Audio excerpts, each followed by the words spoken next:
The CEO of Blackrock just put out a letter to shareholders where he says that, quote, almost no one is ready for the retirement crisis we're about to face here in the United States.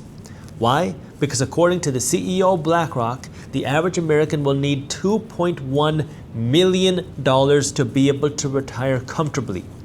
And according to him, quote, that's a lot of money, even more than what I was expecting. And, quote, almost no one is close. He's referencing a survey that says that 62% of Americans have less than $150,000 saved for retirement, which is about 7% of what you're going to need to be able to retire comfortably. And this is going to fuel a retirement crisis that's about to get harder and, quote, nastier as more Gen Xers start to retire. So let me break this all down.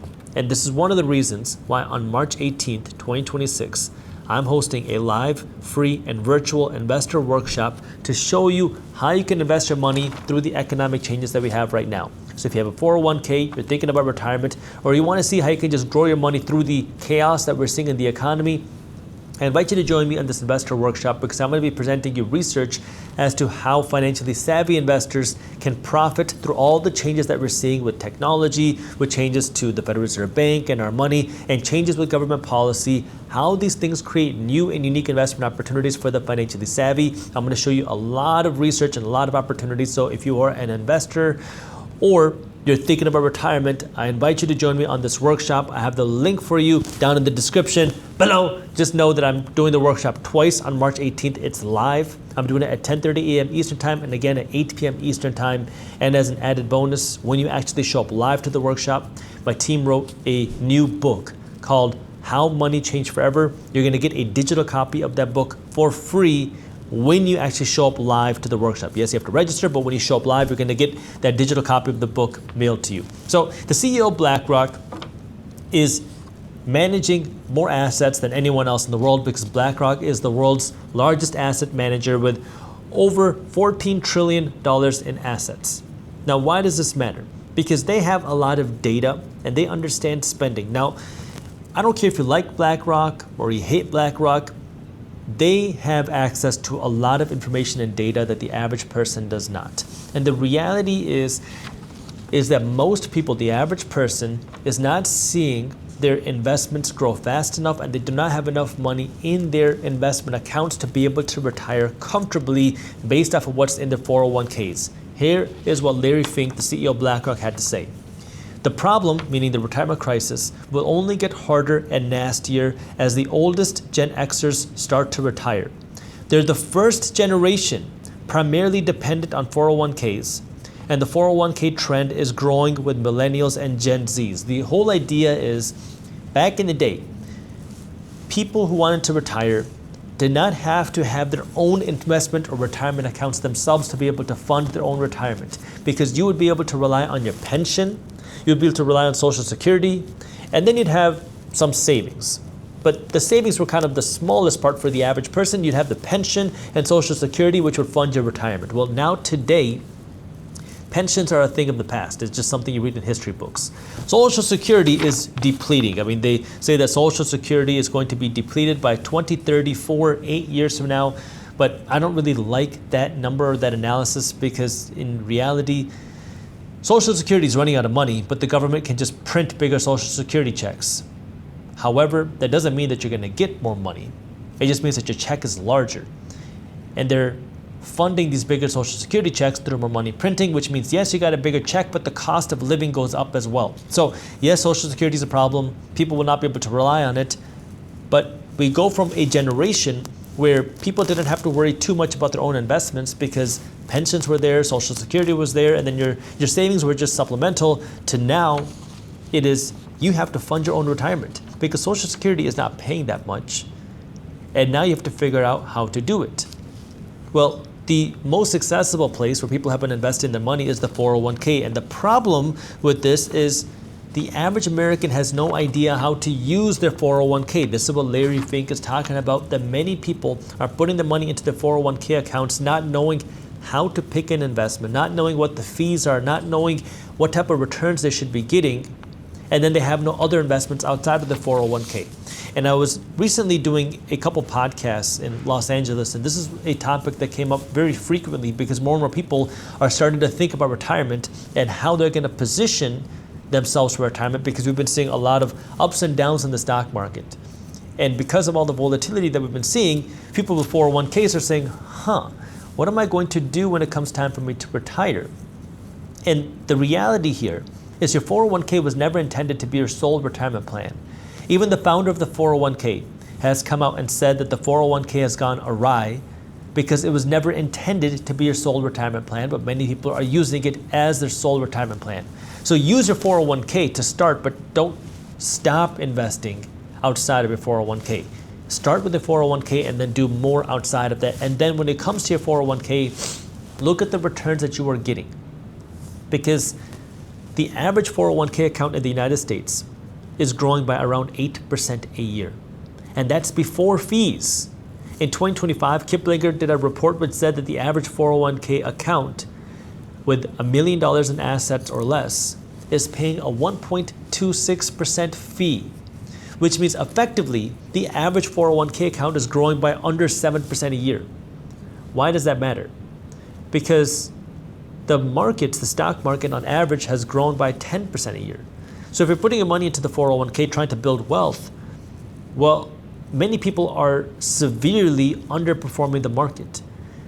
And if you can get slightly better gains on your money, it can lead to significantly more wealth, because a 1% fee means that you're going to be paying likely hundreds of thousands of dollars in fees over the course of your investing career. And now you're going to say, well, Jaspreet, what do you mean? It's just a 1% fee. The reason why is it's not a 1% fee that you pay just one time.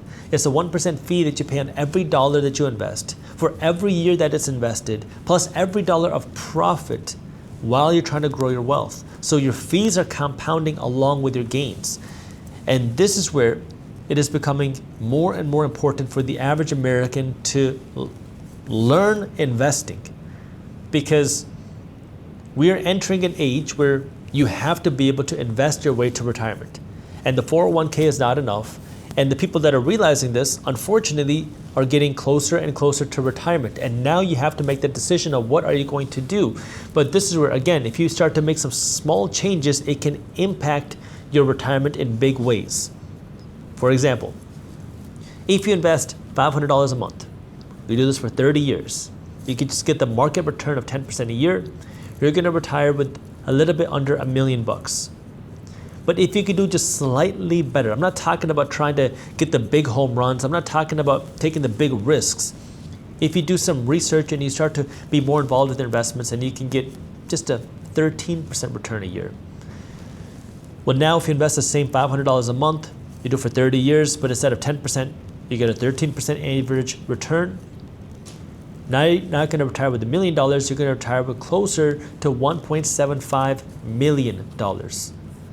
So slightly better gains can lead to significantly more wealth. And this is becoming more and more important, because as more people start to get towards retirement who don't have enough money to retire, either A, Americans are going to have to work longer, which is becoming tricky during an era where AI is getting smarter, where robots are going to be entering our economy. So that's going to be difficult. And number two, who's going to fund these people to retire?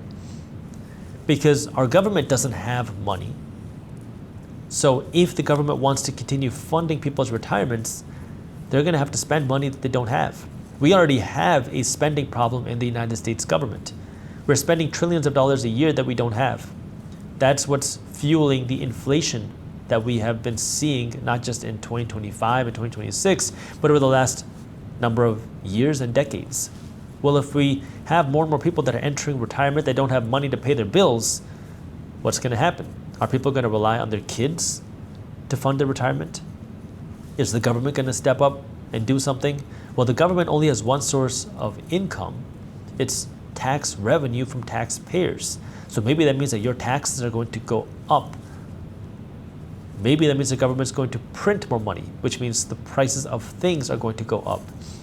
And this is why I like to say the most expensive kind of money is free money. This problem is not going away. It's going to get bigger. Like the CEO here says, the problem will only get harder and nastier Because if we don't start teaching people about financial education, if people don't start to get serious about it, it's going to become a bigger and bigger problem, because people will still need money to pay for their health care. They're going to need money to pay for their bills. They're going to need money to pay for life. And as people are living longer, we're going to need more money. Social Security is not going to cut it. And the average person doesn't know how to use their 401k, which poses a big problem. This is why your financial education, your investing education is so important. And there are a lot of simple ways to get started, because there are funds in the stock market that will give you exposure to the broad United States economy. Now, I'm going to give you a couple examples, but I can't tell you what to invest in, because investing is risky. You are never guaranteed to make money when you invest. In fact, you will lose money at some point, so make sure you always do your own due diligence and never blindly trust a random guy on YouTube. But if you just wanted to invest in the total stock market, there's an ETF out there called VTI. That will give you exposure to the total stock market. If you wanted to invest in the S&P 500, that's a group of the 500 largest companies in the stock market, well, then you can invest in a fund like SPY, SPY, which is giving you more niche exposure, but still big enough to give you exposure to the broader economy. If you wanted to invest in the NASDAQ 100, which is a group of the 100 largest companies in the stock market that are not financial, so these are primarily tech companies, more volatile, you can invest in something like QQQ, which is going to give you exposure to the NASDAQ.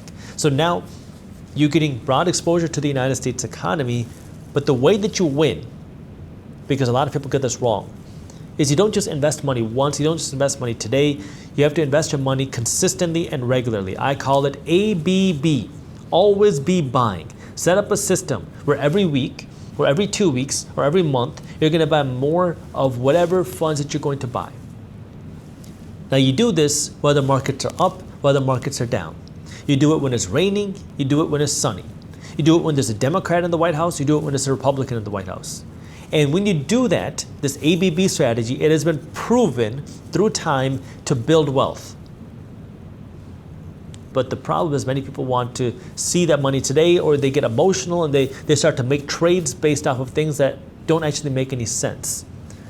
So you have to know what your strategy is. But a simple way to start is something like I just talked about with this ABB strategy. That way you can just start passively investing your money into the markets. Then when you want to take the next step and get more involved, and you want to get more into your research, that way you can get slightly better gains, that's where you can start to pay attention to where money is moving, which stocks could be benefiting, and that's where then the next layer of opportunity is.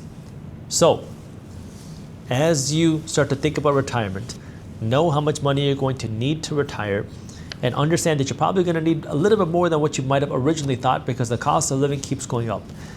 And if that's the case, you need to understand how you're going to invest your money to be able to get to that retirement. For most people, your 401k is not going to be enough. So think about and start taking action on how you can invest your money outside of just your 401k. That way you can continue building your wealth and not have to rely on somebody else at the government to fund your retirement. This is why, again, on March 18th, I have my live investor workshop where I'll be showing you how you can get ahead of your own investments and how you can find opportunities to grow your wealth through the changes in our economy. And if you got value out of this video, the best thank you is a referral. So if you could, please share this video with a friend, family member, colleague, or fellow investor. That way we can continue to spread this type of financial education. Thank you. The government has quietly started to stimulate markets again, and most people are not paying attention. How do I know? Because on February 5th, 2026, the Treasury Department announced that the Federal Reserve Bank has pumped $90 billion to stabilize markets so far, and they have no plans of slowing down.